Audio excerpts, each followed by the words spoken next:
เอาพี่น้องเอาเปิดภาพมากับตอนนี้อยู่บ้านยังอยู่แขวงอยู่แขงบ่ก็คืออยู่แขงสิกองเด้อพี่น้องสบายดีเด้อบ่ได้ใส่แบงสบายดีเด้อนั่นเป็นเจ้าข เขา อง เคยมากินซองเถื่อแล้วโซนัทมาได้ทีมงานก็สิกินแล้วกิน มากินข้าวอยู่หาดนี้บ่ ไอเตียนมากับเตียน หาดนี้บ่ กับแม่เพิ่น เลย แม่พิมกับแม่เพนตอนเฮาสิไปแจกเครื่องกินข้าวอยู่นี่แหละกินโต๊ะนี่แหละ นี่หานก็ประมาณนี้เด้อพี่น้องพุ่นทางเอื้อยกับแม่กำลังกินข้าวก็คือ ไกลขนาดบ่อยากนั่งนำ กินปิ้งปลาน้องได้ซื้อไว้เพราะว่าทางเอื้อยกับแม่กินแนวอื่นบ่ได้กินแต่ปลาได้ สร้างมาบ่เตียน สั่งแล้ว แต่ว่าให้น้องนี่แม่นน้องมักกินข้าวเปียกสั่งไว้ข้าวเปียกแต่ว่าทางอาเจ็บกับอาจารย์เพิ่นสั่งอันยัง สร้างยาก สั่งก้อยมา จังหวะ ทางบ้านทางนี้ก็ก่อนเอ็มมากราบทักทายสวัสดีแล้วก็สบายดีเด้อพ่อแม่พี่น้องแล้วก็พี่แม่ใจบุญทุกท่านบ่ว่าจะเป็นที่ภายในหรือว่าต่างประเทศขอกราบทักทายสวัสดีสบายดีเปิดทุกคนเด้อยินดีต้อนรับจองบอกคืนกันแฮง งามเนาะมาห้องหมอก็จังหวะงามเนาะ ถ่ายคลิปบ่ ถ่ายคลิปเลยนะ เพื่อจะได้สายเข้ามาต่อ ได้ ไม่ได้ ขี่รถ คือรถคือสู่ชีวิตแทงเลยมื้อนี้ ซื้อที่ อีหลีสิบ่ไปกะอีกคนเอื้อยเพราะว่าตอนแรกนี่แม่โทรหาที่เช้าโทรหาที่เช้าบอกให้พาเอื้อยไปน้องแล้วก็พอรถนำบ่เจ็บเนี่ยว่าจะสิลองถาม เขาสั่งเขาให้เขาบริสั่งให้เพิ่น แล้วก็น้องก็ได้โทรหาทางไอ้เจ็บก็เช้านั่นแหละ โดย อาการอะไรหมอบอ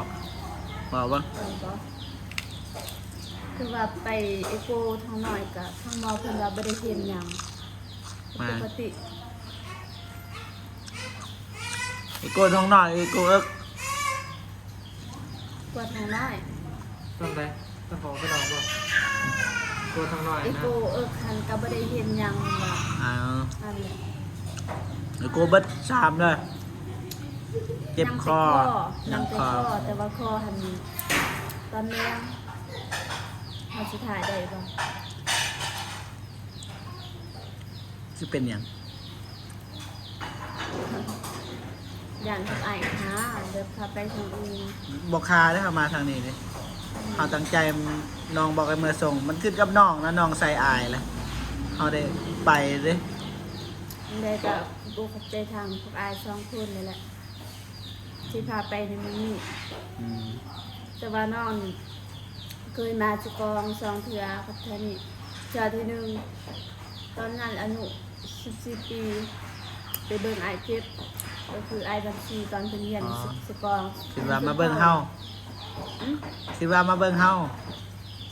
ตอนนั้นบ่ แม่นคิดว่ามาเบิ่งเฮามาเบิ่งไอ้เจ็บ ตอนนั้นเฮายังบ่ทันได้รู้จักกันเด้ เอาจะว่ามาเบิ่งไอ้เจ็บ มาเบิ่งอายบัญชีเจ็บ เขาเปียกเจ้าน้องบอง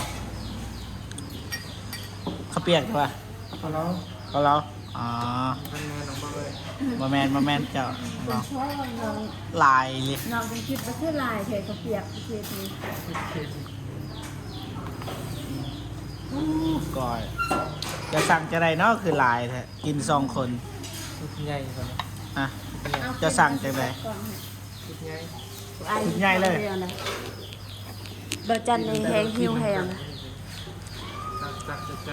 ดี๋ยวน่าจะดีเราที่จริง แม่บ่กิน ทานได้ไปใส่เลยแผ่นไปไกลนึกว่าทานกันใต้ทานเดียวได้กินข้าวนี่ได้สิจ่ายกินลาย อืม สั่งลายไม่เงินจ่าย กินโลดบ่ต้องเกรงใจ ว้าวเกรงใจนะซื้อกินเกรงใจนะ นี่เด็ดผักน้อง เหรอครับเจ้า น้องบ่มักกินผักนี่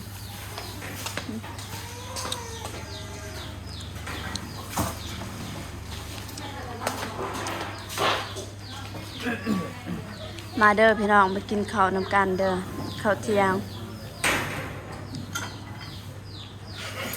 มีอาหารประมาณนี้แกงย่างเขาเอิญ ไอ้แก่ ก็เรา เกาเหลา แกงย่าง เกาเหลา เกาเหลาถ้าได้ยินครั้งแรก ตัวไอ้นี่ อีหลี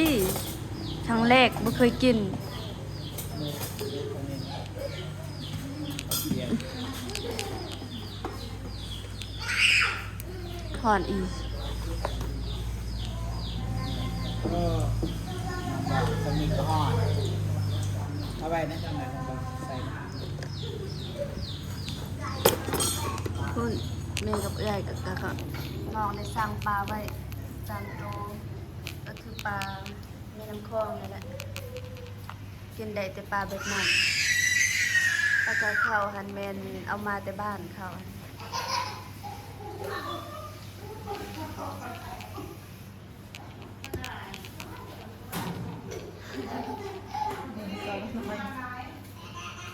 จ้า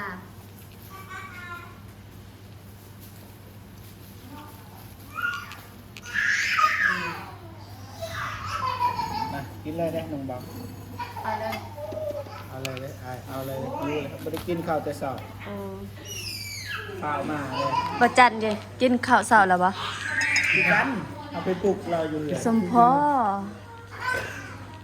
เห็นว่าหิวข้าววิญญาณจนมือสั่น เดี๋ยวอยู่ดีๆเนี่ยจนสั้นใช่ไหมเลยกินข้าว อันนี้บ่ได้ใส่ลูกชิ้น มาเลิกพี่น้องเลยกินข้าวกัน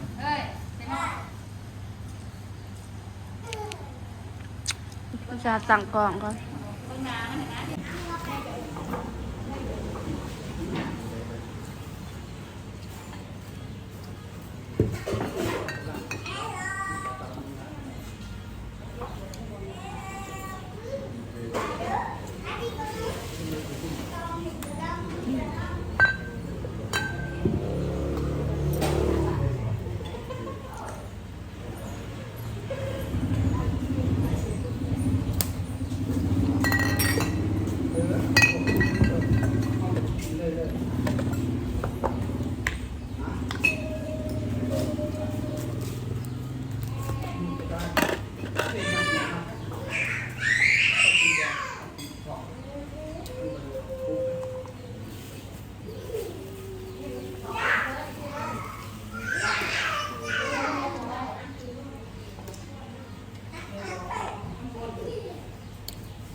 บอลเปลือกเบิดเบิ้ง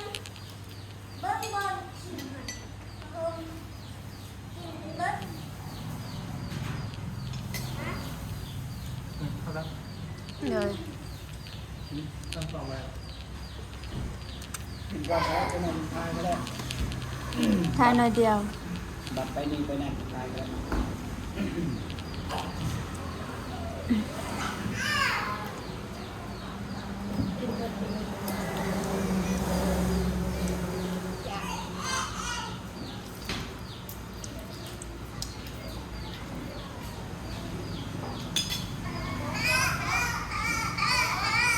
เอาบอก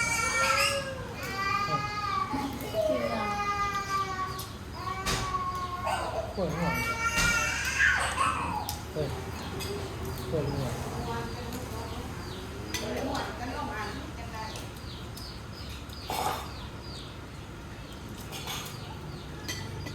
แม่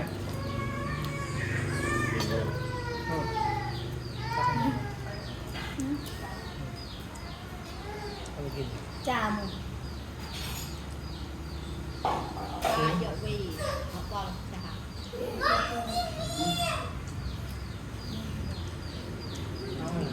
บวมเลย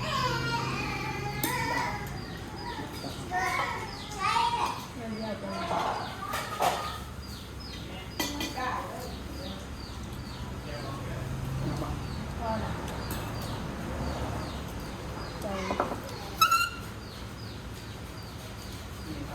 ตัวมาเข้าใจ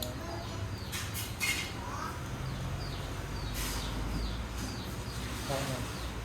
เข้า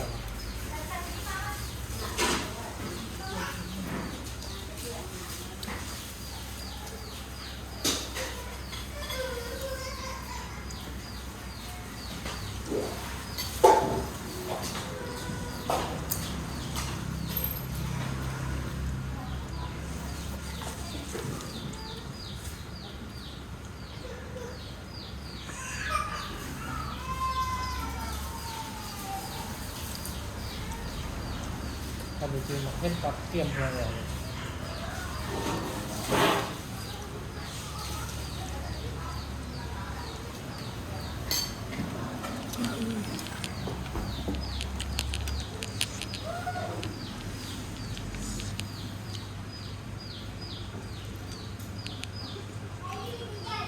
โอเคพ่อแม่พี่น้องตอนนี้ก็กินข้าวกินน้ำเป็นทีเรียบร้อยแล้วเนี่ย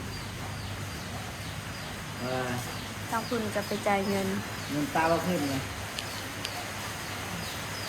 อิ่มแล้วบ่ ยินเงินตาบ่ขึ้นอ้าวต้องบอกได้เลยเชื่อเชื่อ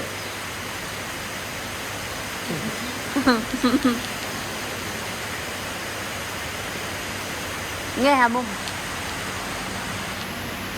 อิ่มบ่ บอไปอีกไอ้ว่า ก็สิบ่ได้ยินคนตกแล้วก็บ่ได้ใส่ไม้ซอกไปเลยบ่หรือว่าจะได้คนตกนี่ คือนี่กระถางที่หันกระถางนี่แหละแล้วแต่ แล้วแต่ผู้ขับรถได้ แล้วแต่เจ้าเป็นหัวหน้า เจ้าสร้างคนไปคุณก็ไป เจ้าสร้างเขาจอดคุณก็จอด คุณขับรถบ่มีสิทธิ์อย่างเลยเจ้าสร้างเลย นี่บอกไปงานคนคุณก็ไปอ้าวเจ้าเป็นเจ๊เลย โอ้ยยังบ่ฮอดถึงคือคันเจ้ จะหักหรือว่ามันเล็กเจ้า เลขตอนได้ เจ้าถือนะเมื่อวานไปซื้อเลย บ่ได้ซื้อเลขเมื่อวานซื้อนี่ ให้ถือจ้ะ อ้ายถึก อ๋อไอ้ตื่นว่า ไอ้เจ็บ ว่าเจ้าก็ถือ บ่ได้ซื้อ ว่าตูนก็ถือ เพิ่นก็แฮงบ่เคยซื้อเลข นี่นะคนตึกเลย บ่ฮู้แหล้ว แต่มันเป็นว่าตูนก็ต้องบอกนะ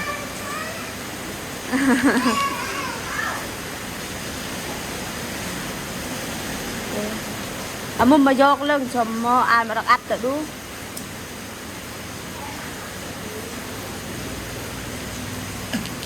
เข้าหูหมอตึมแม่ก็บอกว่าตามใจทีมงาน ปล่อยคลิปก่อน โดย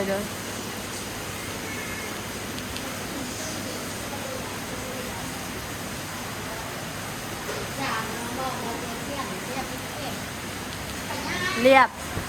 แต่ละโอเคพี่น้องตอนนี้ก็เตรียมออกไป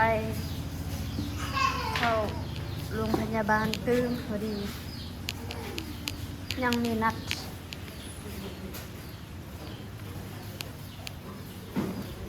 ไปนี่หลังจากที่กินข้าวกินน้ำแล้วก็จ่ายเงินเป็นทีเรียบร้อยแล้ว ก็ไปเข้าหมอคือเพราะว่ายังสีซองบอลที่ข้อเจ็บค่ะ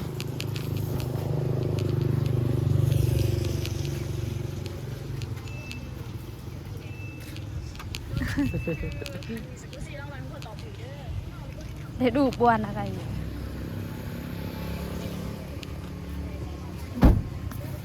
ไปติ ไปกลับไป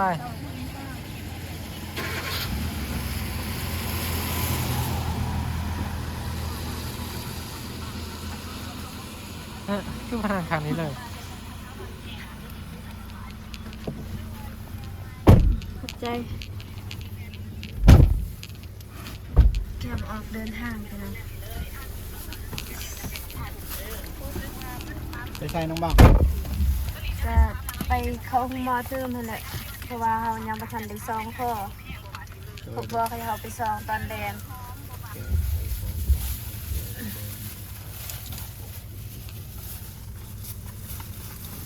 ฝนตก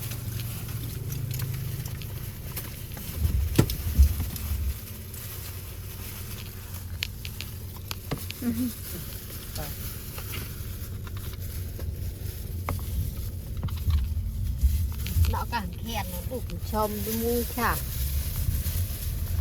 นี่บ่มีแต่ว่าบัดเมื่อบ้านสิอธิบายให้ ไปสบายไป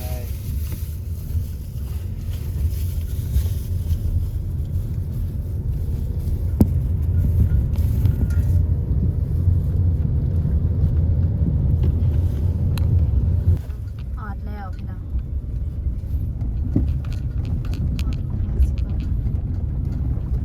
เดินไม่สั่งไม่เคยเซรั่มหัว ก็จะไม่หยัดอัด แม่ว่าไปห้องหมอสิกองเป็นครั้งแรก ลูกเราคงมา นี่เลยห้องหมอที่มาตอนเสาร์วันยานี่นี่ แม่จำบ่ได้บ่ แม่จำบ่ได้ จับไม่ได้ แม่มาจากกรุงเทพไป เซระ ไปนั่งยังนั่งเพื่อได้ นี่ทางนั้นได้เขาไปตอนเสาร์นี่แต่ว่าไปทางนี้ก็ได้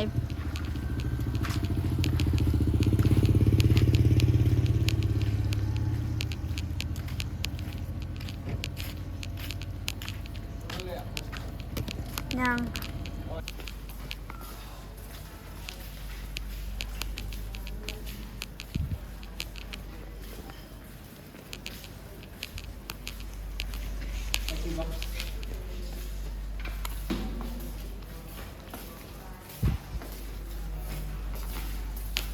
บางวันหัดกระชังน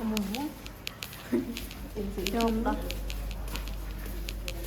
เมย์บ่จื้อคุณบอพี่น้องเอ้ยมาทางนี้เพิ่นก็ถามอยู่ไปใช้น้องเขาบอกว่านี่เราคุณบอที่มาตอนเสาร์ไปนึกปลำเลยชุดนี้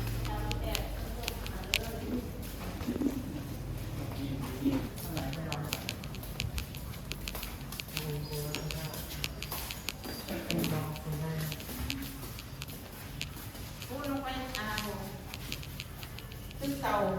พอรังเต่าเด้อรังพ่อ หุงบอลังเก้าเห็นบ่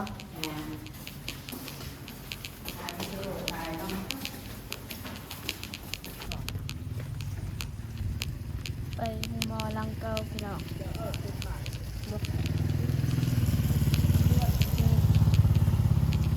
อันนี้แมนหุงบอลังไม้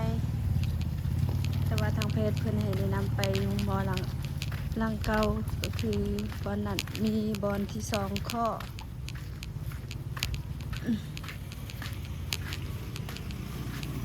เอาตอนนี้ทางไอเจ็บแล้วก็ทางไอจันเพิ่นก็กำลังซอกเบิ่งหาเพจนี่แหละเพราะว่าบ่เห็นเพจอยู่ตึกนี้ส่วนเมย์กับเอื่อยอยู่นี่คือบ่นั่งแม่เมื่อยนั่ง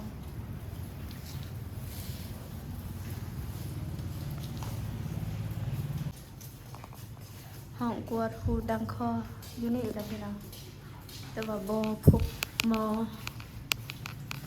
ไป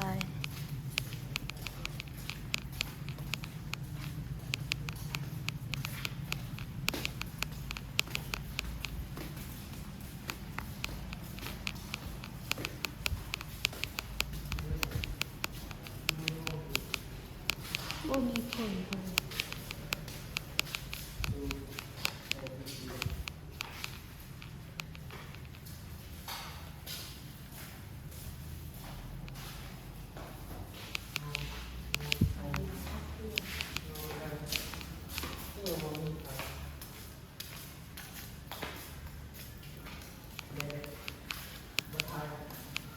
เลยมานั่งถ่าย ดีๆเพราะว่าทางเพจเพิ่นบอกว่าเขาเจ้าเข้าห้องแมน20:30ก็เลยต้องได้นั่งถ่าตอนนี้ก็2 โมงประมาณ2 โมงยังนี่ทางนั้นก็มาถ่า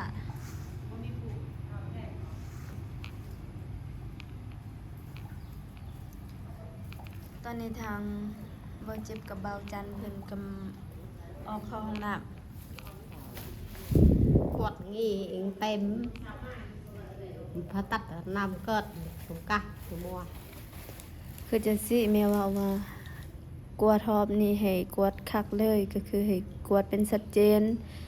ถ้าสมมุติบอลเจ็บคอหัน คือย่อลืมยาหนึ่งชาอันเปลือก ถ้าสมมุติบอลเจ็บคอหัน ติกะยั่วไม่ แม่ว่าถ้าสมมุติบอลเจ็บคอหันผ่าตัดได้ผ่าตัดเลย เพราะว่ากินแต่ยาทางเอื้อยเพิ่นกินบ่ไหว ก่อนหนูตกก็ไปตัด ผ่าตัดอยู่ไสกองได้บ่ พูด อืม พอตัดดอกลืม4 เซนนังมาประเสียชมซ้ำ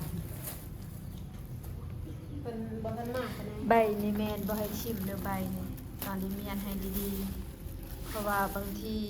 เฮายังจักลงรอบหน้าเฮาจังบ่เสียเงิน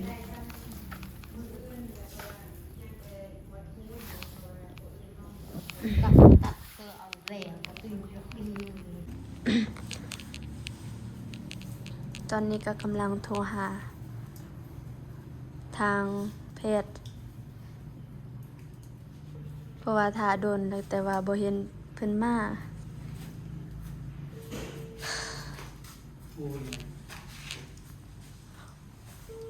ห้องกวาดหูดังคอจำซื่อๆที่ ก็งูนะ พูดอะไรเงี้ย ดังแล้วก็อันนี้งูมัน ว่าอะไรนะไม่วาง ไม่จำคันบ่ไม่จุด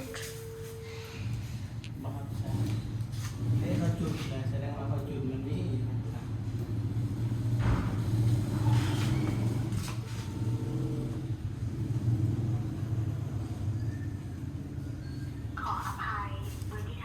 จ้ะ Sorry, the number you dialed is not answered. Please try again later. Call up. ทางเดียวคือทางนั้นเขาไปหาคือกันทางนั้น มาได้ เราบอยู่แต่ว่าจะโทษเองใส่โทษก็คือการชาร์จโทรศัพท์นี่ เลยโอเคพ่อแม่พี่น้องตอนนี้ก็ยังบ่ทันได้กลับเด้อก็คือได้มาส่งน้ำต่อ นี่ก็เห็นหรอ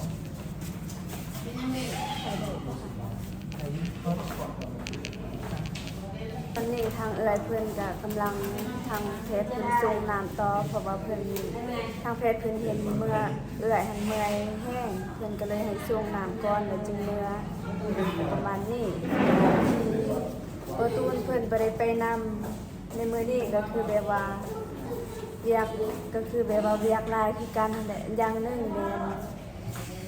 น้องกับไอ้ตูนได้นัดทางญาติพี่น้องของไอ้ตูนนี่แหละให้มาช่วยเสียหญ้าสวนแต่ว่าพวกเพิ่นก็ยอมขาดเวียกตัวเองในมื้อนี้มื้อเดียวเพิ่นว่ากับพวกเพิ่นก็มาแต่เช้าสาเหตุนี้แหละแล้วก็ทางแม่ก็โทรหาน้องไปเช้าบอกให้น้องพาเอื้อยไปโรงหมอให้น้องหารถแต่ว่าน้องก็เลยโทรหาใส่ทางไอ้เจ๊กเพิ่นน้องก็เลยบอกให้ไอ้จูนเพิ่นไปสวนแล้วก็น้องเองสิไปหม้อเพราะว่าไปสวนเส้นทางมันก็ยากแน่ก็เลยให้ไอ้จูนเพิ่นไปสวนไปเบิ่งที่ร้านอาหารก็บ่ต้องว่าการเนาะสำหรับคลิปนี้มีแต่ว่าสิจบคลิปเพียงเท่านี้มาพอกันคลิปหน้าเด้อคลิปนี้น้องแล้วก็ทีมงานขอกล่าวคำว่าสบายดีเด้อ